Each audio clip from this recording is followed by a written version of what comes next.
Hi Matt, I currently weigh insert here. That's nearly every inquiry or message I get starts off with that. It's almost before they tell me their name or what they kind of want to achieve. It's like the big emphasis on the weight. And what I want to go into today whilst walking the old dog or young dog is, should you weigh yourself and how often? I mean, in Fat Loss Mastery, the program we do for ladies only, we did a no scales march with some members and it worked well for some, but for others it kind of caused a little bit of anxiety, a little bit, not really knowing where you're at. And that is a big point here, because you can sometimes be doing everything right. Okay, you're drinking your water, you're eating your veggies, you're eating your lean meats, you're hitting your food targets that I set you. But one thing, if you're only weighing yourself like every month, for example, could offset all of that if you're just going by the scale. For example, let's say you eat out, which is absolutely fine, and you don't know, but the chef puts a bit more salt in the sauce. Well, you could wake up the next day and just weigh a little bit more than the last 7 days or 14 days might reflect.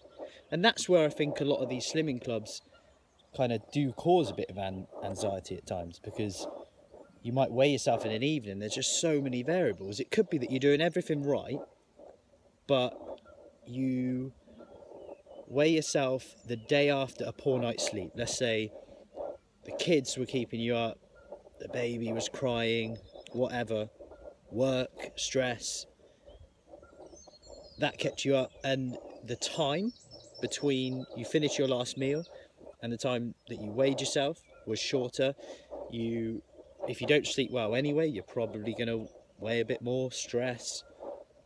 So there's so many variables, and that the number on the scale could then make you feel pretty rubbish and then stop you from doing more of the things that are actually going to help you long term look better and fit your clothes better, because that's what you want. Most people, they come to me and say, I want to lose weight. So if you delve a bit deeper, it's actually they want to fit into their favourite clothes, feel more confident, etc. But at the same time, so then we know the number on the scale can make you feel like rubbish, and for a lot of people, if they kind of step away from the scales, it does them a world of good. They focus on the things that they need to actually do to impact the scale and hence look better. But for others, it actually keeps them on track, it keeps them accountable, and it helps them actually learn how they respond, so they feel more comfortable if they put on a pound one day because they know they ate some smoked salmon or some bacon or some salty meal, or they ate more carbs that day and they just stored more water, whatever it is. They feel more comfortable about that, and their relationship with the scale isn't everything. It's not all or nothing, which is the way to go, right? So there's different ways to look at it there, and you've got to pick the right one for you, as with everything. But the key thing, I would also stress, if you're doing it quite often, to take an average. Okay, so you can take an average across the week maybe and see how you're getting on, or across the month. Also consider menstrual cycle.